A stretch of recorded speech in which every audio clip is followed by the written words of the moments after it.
to take us straight to communism. I'm going to explain this to you in 3 simple, fast steps. Step number 1, it all starts with the Banking for All Act. This was introduced right at the height of the cerveza sickness in March of 2020. Probably no coincidence there. And it outlines their objectives for a digital dollar, a digital wallet, and a Fed account.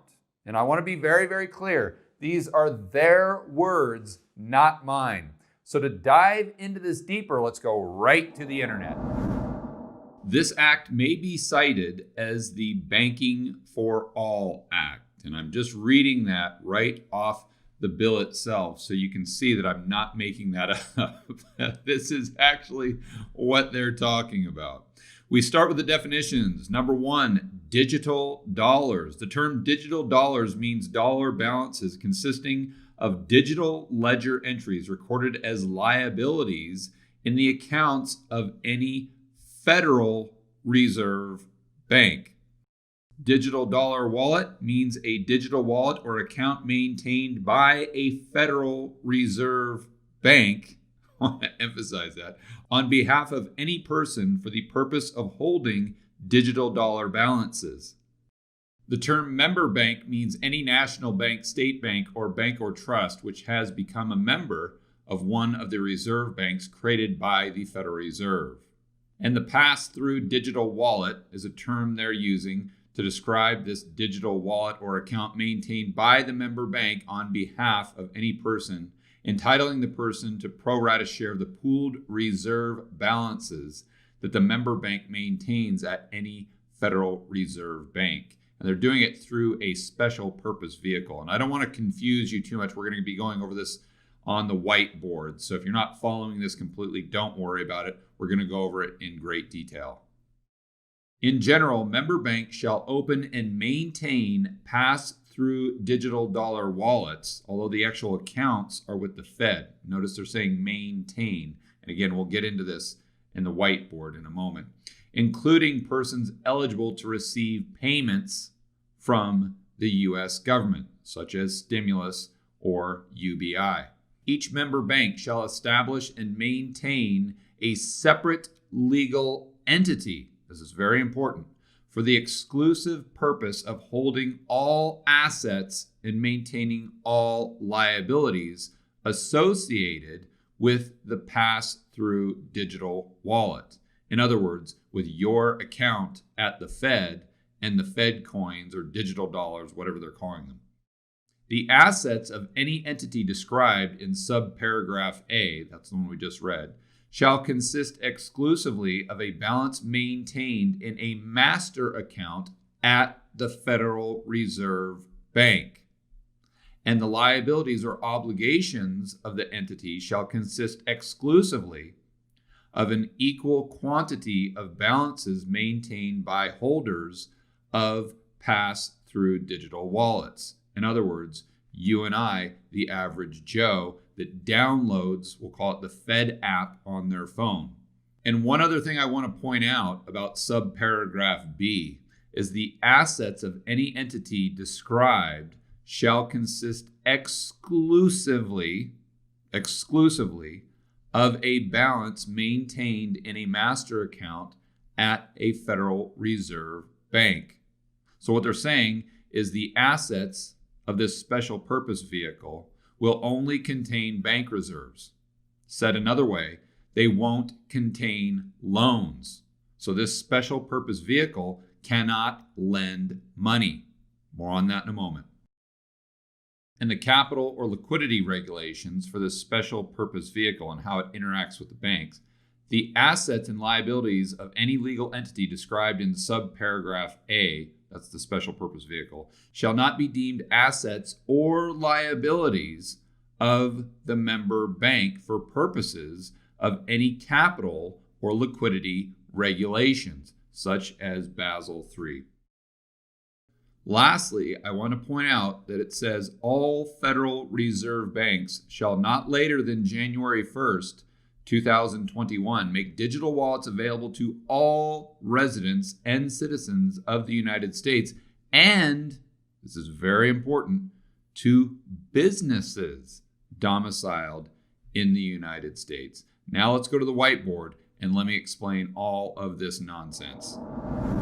And I would suggest all of you going through and reading that bill yourself. It's very quick, only about 7 or 8 pages. We'll put a link in the description below. But all that legalese and jargon really boils down to this. We've got your friend and family member, Fred, right there. He's the one that loves the government. He loves the Fed. So of course, he's really going to be on board to have an account with the Fed. He's really going to feel like this is cool. So he's going to download his Freedom app because he wants that stimulus check from the government, from his Uncle Sam, who he loves because Fred, of course, values safety far more than he values freedom. So he downloads the Freedom app, we'll call it, right away. Plus, groups like Starbucks. Remember, the Banking for All Act includes businesses.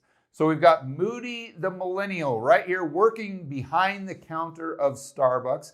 And they, of course, because I don't know Moody's preferred pronouns, so they are looking kind of disgruntled, as always. We know Moody's not very happy to be at work, and she definitely is pissed off at you for even walking through the front door. But Moody downloads the Merchant Freedom app ASAP because Starbucks wants to get on this bandwagon. So your friend and family member Fred takes his Freedom app with his barcode, goes right to the Merchant Freedom app, scans the barcode, pays for his coffee, and Moody disgruntledly makes that coffee for him as they kind of give that pissed off look. But then Moody quits her job, or their job, at Starbucks and starts working for Uber. Same exact thing. Uber has a merchant app. We'll call it the Freedom app because, as Ron Paul says, whatever the government names something, it always has the opposite effect. But let's back up a little and think about how this all starts with the balance sheet of the Federal Reserve. Usually, prior to the Banking for All Act and prior to 2008, the Fed just had accounts for the primary dealer banks and the banks under the Fed's umbrella. So what would happen when the Fed would want to increase the base money supply, they would buy assets from the primary dealer banks, such as treasuries or mortgage-backed securities, or mortgage-backed sausages, as I like to call them. So they buy these assets from the primary dealer banks by printing up additional base money, just funny money out of thin air. And it's literally them just adding digits to the accounts of whomever they buy the assets from. In 2008, they also added the TGA to their balance sheet. They meaning the Fed. The TGA is the Treasury General Account. That's the bank account for your drunk, insolvent Uncle Sam and the government. So what happens now is the primary dealer banks or the banks under the Fed's umbrella will buy the treasuries from the government, and then the bank reserves or cash goes into the TGA from the accounts of those banks, whomever bought the assets in the first place. But then the Fed, through this shell game, will go ahead and buy them back from the banks. So those treasuries end up on the balance sheet of the Fed, and the brand new bank reserves get added to their balance sheet. So just in summary, what happens when the Fed buys assets, it increases the size of their balance sheet, it adds bank reserves to the system, and when they decrease the size of their balance sheet, which of course they never will because they can't. We saw what happened when they tried in 2019. The whole house of cards almost came collapsing down. So they had to quickly take their balance sheet from 4 trillion right back up to 7 trillion. It's just like Peter Schiff says, the Fed's balance sheet is the monetary Roach Motel. Once you take it to a certain level, or once you go in, you can never leave. But now what this act is pushing us towards is a new system where not only the banks and the Treasury have an account with the Fed, but you, the average Joe, will have an account with the Fed as well. Or in this case, the example we're using is your friend and family member Fred, Starbucks, and Uber. So the Fed's balance sheet now would look something like this, where the liabilities were these deposits held by the banking system, the TGA, and the entities that we discussed in the private sector. And then the assets would be the same, more treasuries and mortgage-backed securities. But let's not forget the special purpose vehicle that the Banking for All Act mentioned. So these banks will only manage the digital wallet. The actual account will be held with the Fed. But whatever is on the balance sheet of this special purpose vehicle, and remember, it's just kind of managing, it's maintaining the digital wallet. But the assets would be the bank reserves held at the Fed. The liabilities would be the deposits of the private sector, your friend and family member Fred, Starbucks, and Uber in this case. But whatever assets or liabilities are managed by the special purpose vehicle, remember, they're outside of the use or the balance sheet of the banking system. So let's think this through. What happens if all the money or bank reserves that goes into the TGA gets distributed through stimulus checks to the private sector? Well, the amount of currency or money or bank reserves, whatever you want to call it, would shrink in the TGA, and it would increase in the accounts of the private sector, the average Joe, friend and family member Fred, Starbucks, or Uber. My whole point is these accounts would change size. Therefore, what would prevent people like your friend and family member Fred loving the Freedom app so much, they're saying, listen, I want to take my money from Wells Fargo or B of A and I want to move it right to my Freedom app. So in that case, the account sizes would change again, although the overall size of the Fed's balance sheet or the liabilities on their balance sheet would stay consistent. The bank reserves or cash, whatever, would just move from one account to the other. So again, the only thing that's changing is the size of each account. But let's connect the dots. If the entities in the private sector are moving deposits away from the banking system to the Fed, that means the bank reserves held by the banking system shrinks. Okay, well, if there's no more reserves or if there's fewer reserves, that means there's less productive lending for the real economy. And we're going to address this more in step number 3. So make sure you're really paying attention to this. The lending for the private sector from the banking system, at least in a free market system, is very productive because they're out there trying to find entrepreneurs, as an example, to lend money to. These entrepreneurs create more goods and services at a lower price. It's making us all richer. It's improving the economy. Now, I'm not saying that they're doing this now because of the manipulation from all the central planners at the Fed and the government, but that's the way the banking system would most likely work if we eliminated all these crazy bailouts and things that distort the whole entire mechanism, such as the FDIC. But we'll shelf that for a moment. The bottom line is this type of lending to entrepreneurs from the banks creating additional money supply is far more productive than the lending from the Fed directly to the government, just so the government can spend that money through stimulus, putting it into the new Fed accounts for the individuals at the private sector. You see, there's no additional goods and services created here. The only thing that's created is additional money supply. It doesn't make us richer. In fact, over the long run, it only makes us poorer because we get more lazy. It hollows out the manufacturing base, and it takes us to where we are today, where we have this huge trade deficit, and we have to rely on other countries to consume and maintain our standard of living. But the bottom line takeaway is that if these bank reserves go from the banking system to the balance sheet of the Fed and the accounts of the individual entities, that means there could be less productive lending moving forward. Now, a lot of you may be saying, well, George, I get what you're saying, but there's no more reserve requirements. So the banks can just lend to infinity. It doesn't matter. To a certain extent, that's true, but we have to remember there are regulations like Basel III that do restrict the amount they can lend. It's based on the assets more so than the deposits, but I won't get into the minutia. The bottom line is effectively there is constraints through regulation that restrict the amount of lending the banks can do. So again, the fewer bank reserves they have, theoretically, the less productive lending and more non-productive lending. And that's going to be really important in step number 3. So the crucial takeaways for step number 1 is that we realize if we all have an account with the Fed, they will know every transaction. There will be no privacy whatsoever with banking. They will basically have your bank statements. And if that sounds very Orwellian, very 1984, trust me, you don't know the half of it. Wait till we get to step number 3.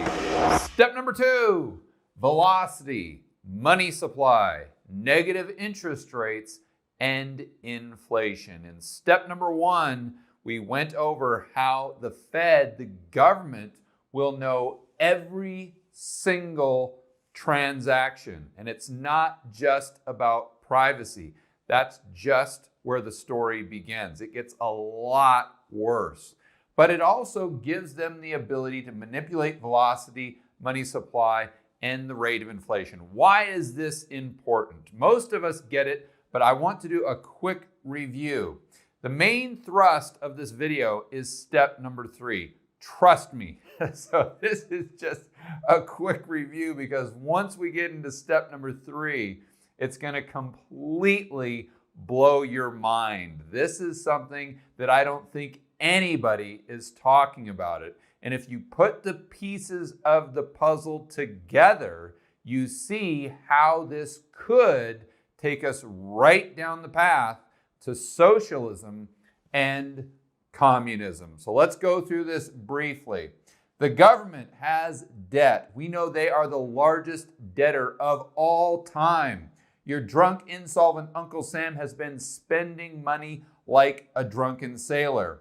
But why is inflation important to the government? Why do they want inflation? We always hear about that the inflation makes the debt load less of a burden. But how does it actually happen? Let's go through the mechanics of it. So the debt is on this side, the taxes or the revenue from the government is on the right. And our debt right now is over $27 trillion and growing. Just to give you some context, this year we'll add about $5 trillion in debt. It's about $4.2 trillion as we speak right now. And if you take the combined total, the accumulated amount of debt from 1776 to 1996, 220 years, what do you think that adds up to? About $5 trillion, the exact same amount of debt that we will add just this year. Really mind-blowing numbers, but it shows you how screwed our drunk, insolvent Uncle Sam is and how badly they need inflation. So the Fed knows this. They come in and try to manipulate the money supply and velocity, which they'll be able to do because of what we talked about in step number 1 in the Banking for All Act. Because we all now will have accounts with the Fed, or if we have accounts with the Fed, then it would circumnavigate the banking system. So in order to create more money supply, it would be simple. You wouldn't need those pesky banks or anything. Your drunk, insolvent Uncle Sam would just have to sell the treasuries to the Fed. The Fed would just deposit that money, bank reserves, cash, whatever you want to call it, in the TGA. Then they spend it out into the economy through the Fed coin or the Freedom app or the digital dollar, digital wallet, whatever you want to call it. So this directly would increase the amount of currency units chasing the same amount of goods and services in the real economy. Just to be crystal clear, right now when the Fed prints money, they're just printing bank reserves. And although that gives the banking system more balance sheet capacity to create more loans, which creates more money supply, there's still this transfer mechanism. And yes, the government can come in and they can do deficit spending and the Fed can monetize that. But that's kind of messy. This way, it's just a direct injection into the economy, which theoretically, the Fed or the government could really micromanage. It would be like a thermometer on the wall where they could just adjust it very easily. Of course, this doesn't account for the Eurodollar system, but that's a completely separate video. We'll just assume that this is a contained system. The monetary system, the dollar monetary system, is contained within the domestic economy. We'll assume that for this video. So the bottom line is it would be much easier for them to control the money supply in the real economy. But let's think about velocity. Well, first, what is velocity? That's just how quickly the currency units go from one entity to the next entity in the real economy. It's how fast the currency units circulate. So there's two ways you can create inflation. You can increase the money supply or increase the velocity. This increases GDP. It might just be nominal GDP. So it doesn't necessarily mean that we're creating more economic output or that our society, our economy is richer or we're increasing the standard of living. In fact, we could be decreasing the standard of living while GDP, nominal GDP, not adjusted for inflation, is actually going up. Think about Venezuela. Their GDP went through the roof. Zimbabwe, Weimar Germany. Their GDP, if you just look at nominal terms, would have gone up 1 million, probably 1 trillion times. Who knows? But their society got a lot poorer as a result. So it's a very simple equation. We have the money supply in this column, velocity, and GDP. Let's just imagine we have $10 of total money supply. If it circulates through the economy once, then nominal GDP at the end of the year is going to be $10. If they can increase velocity so that same $10 circulates twice, well, now GDP has gone up to $20. Again, it doesn't necessarily mean that we've created more goods and services or we're any richer. Now, the same thing with money supply. If we start off with $10 and it circulates once, we have $10 in GDP. Or, even if velocity stays consistent, if we increase the money supply to $20 and it still circulates once, now we have $20 in overall GDP. Why is GDP so important to your drunk, insolvent Uncle Sam? Because what we've seen throughout history, and editor, let's go ahead and throw up this chart, is that tax receipts are pretty consistent as a percentage of GDP. So whether or not the highest marginal rate is 90% or 25%, the amount of tax revenue received is about the same, right around 18%. So if you want to increase tax receipts, you've got to increase nominal GDP. We'd like to see GDP increase as a result of more economic output, more goods and services being produced in an efficient manner, making all of us richer. But the government and your drunk, insolvent Uncle Sam is going to take the easy way out. They're going to try to create inflation by increasing the money supply, increasing velocity, by doing things such as saying you only have 30 days to spend your new stimulus money that's on your Freedom app, or poof, it's gone. So as soon as people get that UBI, they're out there spending it as quickly as possible. Another way they could increase velocity is through banning cash negative interest rates, which has the same effect. So they increase the money supply, increase velocity, that makes GDP go up, tax receipts go up as a result. Therefore, it bails out the government in the sense that their debt to GDP ratio goes down and tax revenue goes up. So the government gets bailed out by these Fed accounts, a digital dollar, and their ability to create inflation while you and I get screwed. Step number 3, the dystopian endgame agenda. Does it take us straight to communism? I'll let you be the judge. So what we've learned in step number 1 and 2 is they know every single transaction if we all have accounts with the Fed. That is a huge amount of data. Also, they have control over M2 money supply velocity, therefore the rate of inflation. Let's take this to its logical conclusion, or what could happen as a result. There's one thing that's safe to say. The politicians and the global elite want more centralized power. And the number one thing they could do to have that centralized power would be to create a central bank that was the only bank. That's it. So what would happen if they take rates negative? They reduce the amount of bank reserves like we talked about in step 1 and 2.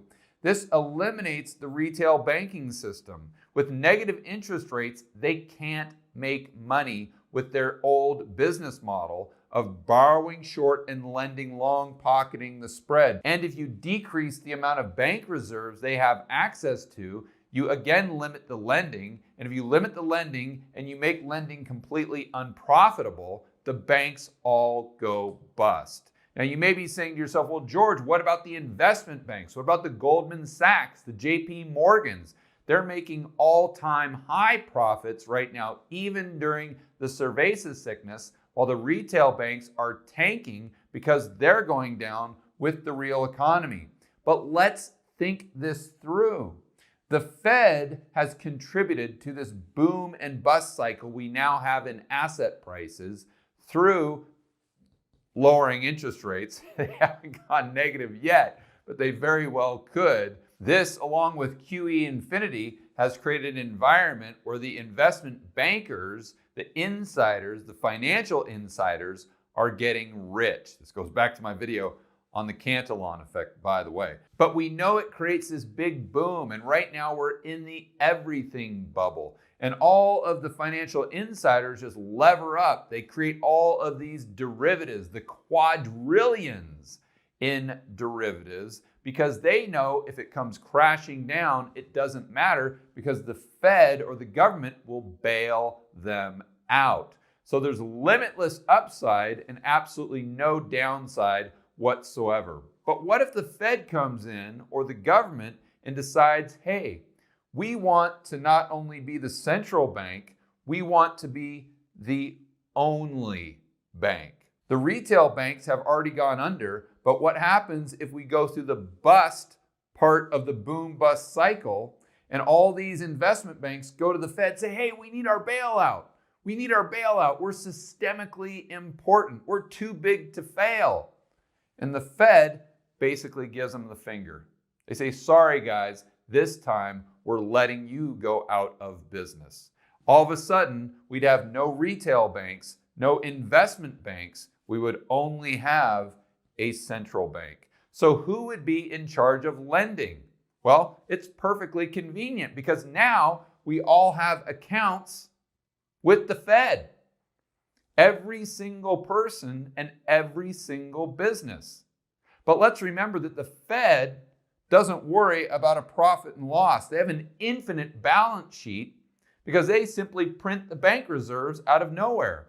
So who cares if they don't get paid back on a loan they create? It doesn't matter.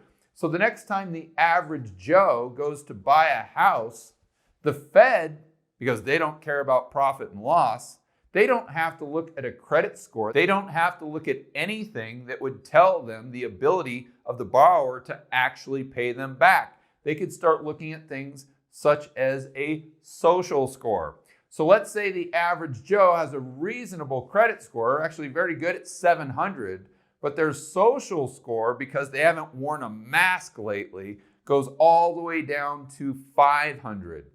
So the central planners that are all about social justice, they look at average Joe's credit score and say, okay, that's okay, but they look at his social score and say, no way, we're not giving you that loan. So Joe doesn't get his house. He was a bad person. He didn't obey the rules. Therefore, he doesn't deserve the loan. And you know as well as I do, all of these global elites want to move away from free market capitalism. They want to move away from the emphasis being on economic growth and prosperity, the creation of goods and services, and they want to take that spotlight and put the priority instead on social justice. And it's not me just saying it.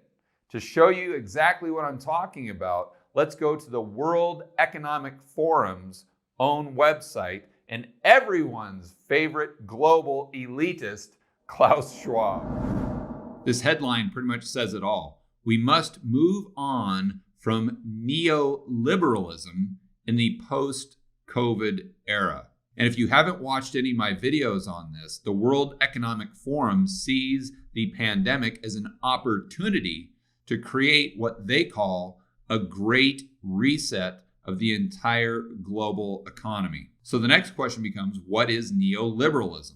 Well, for that, let's go right to Investopedia. Neoliberalism is a little-used term to describe an economy where the government has few, if any, controls on economic factors. This concept comes from ideas first introduced by Adam Smith in his classic 1776 book entitled An Inquiry into the Nature and Causes of the Wealth of Nations, as well as laissez-faire economics. These economic policies are similar to those proposed by political groups referred to as libertarians. Neoliberalism advocates propose 1. The reduction or elimination of most business regulation. 2. The government should be required to balance its budget. 3. Taxes should be low and simple to calculate over a very broad base of taxpayers. So neoliberalism is exactly what we need to continue to grow the economy and get out of this recession/depression that we're in. We don't need less neoliberalism. We need more neoliberalism. But let's go back to this social agenda that the global elite have. Further down the article, Klaus himself references one of my favorites, Milton Friedman. He says the Nobel laureate economist Milton Friedman believed the business of business is business. Of course, that makes a lot of sense. He didn't consider that a publicly traded company might be not just a commercial entity, but also a social organism. And you can see what's happening here is they don't like neoliberalism because neoliberalism gives the individual priority. They're the ones that determine how goods and services are distributed throughout the economy. It's a bottoms-up approach where Klaus and his cronies and the global elites, they all want a top-down approach. They want to make all the decisions. They want to determine what we should do with our lives. They want to determine what is right and wrong. They think that we are too stupid to make those decisions on our own. Therefore, we need to move away from this bottoms-up approach that gives the power to the individual and move more and more towards a centrally planned economy. In other words, communism. The problem the socialists, communists, Marxists, and central planners have is that communism doesn't work very well. Why doesn't it work well? There's several reasons, but the main reason is because there's no price signals, and prices in markets and in an economy are incredibly important. Let's go through a very basic example to understand how this works. So we've got lumber company XYZ, and with no prices, this lumber company isn't going to know where to distribute all of the lumber that they're creating, all of these 2x4s, 2x6s to create the homes. Where if you contrast that to this economy that's run by individuals, just like you and I, economy that the global elites would consider neoliberal, what happens there are there actual prices for things because there's demand, because people are free to choose what they want to buy. Therefore, if we have more housing that's being created over here, there'll be more demand for the 2x4s than over here, where those prices for the boards have gone down substantially. So the lumber company knows that they need to send more supply to wherever there's a higher price. Therefore, scarce resources get allocated in the most efficient manner possible. Where over here in this type of economy, they also have scarce resources, but they don't know how to allocate them. So it's the blind leading the blind. Therefore, you waste all of your resources and your economy collapses in on itself. It's exactly what happened in communist Russia.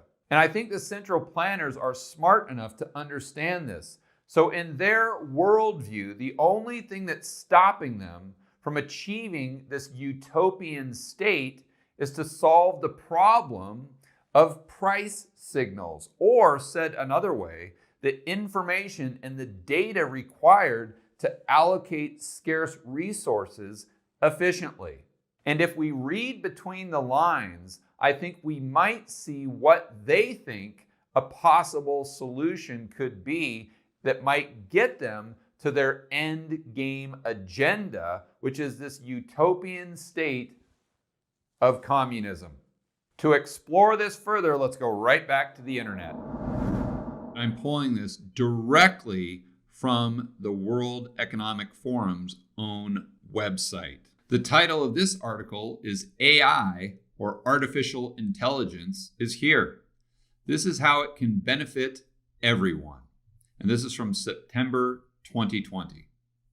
AI can be used to enhance the accuracy and efficiency of decision making and to improve lives through new apps and services. It can be used to solve some of the thorny policy problems of climate change, infrastructure, and healthcare.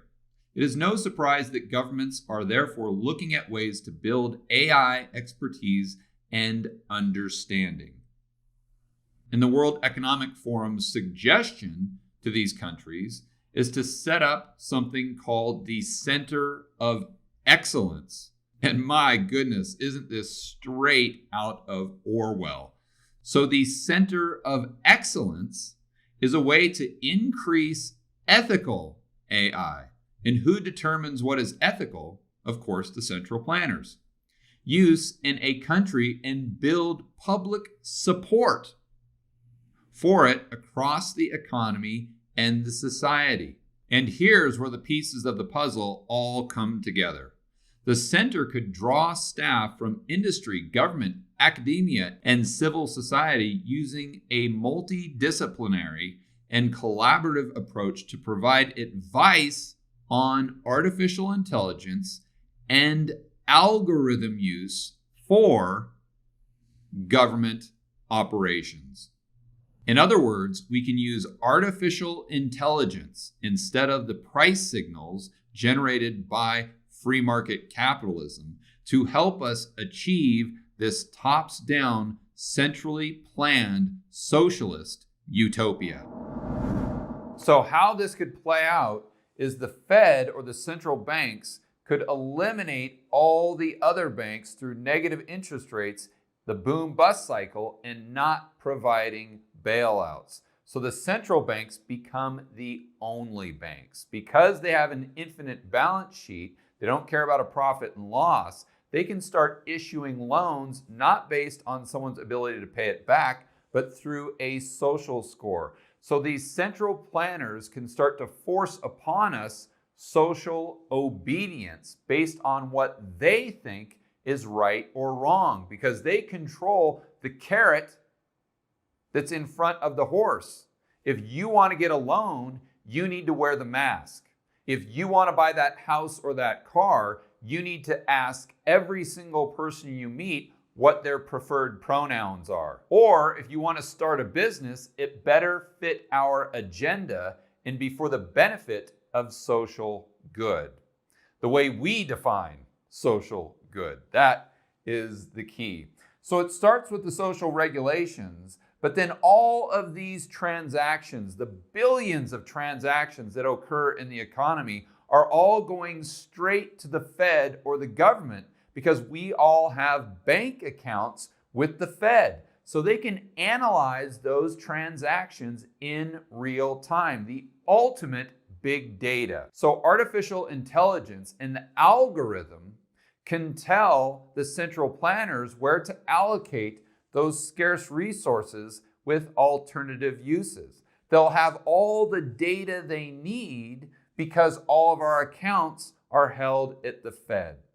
You see how this works? It starts with the Banking for All Act. Then it moves toward the Fed eliminating their competition, basically, or all of the banking moving towards the Fed. Then it transfers into a social priority, putting the carrot in front of the horse, that in order to get what you want, you have to do whatever they deem appropriate socially. It's all in the name of social justice. And while this is happening, they're accumulating all of the data they need to implement artificial intelligence, plug the data into the AI. The AI spits out where the scarce resources should be allocated. Boom, you've solved the problem of communism. You no longer need price signals, free market capitalism, private property rights, or personal freedom. They've now created what is in their minds a socialist utopia. So is their dystopian endgame agenda actually communism? And will they try to achieve those objectives through centralizing power through the Federal Reserve, big data, and artificial intelligence? I have no idea. I know the probability is above zero, but far less than 100%. And there are no certainties, there are only probabilities. This isn't a prediction. I'm not saying that this is going to happen. What I am trying to do is walk you through a thought experiment, understand the incentives, and understand the objectives of these global elite who think a centrally planned society is superior to one where you and I make our own decisions. For more content that'll help you build wealth and thrive in a world of out-of-control central banks and big governments, check out this playlist right here, and I will see you on the next video.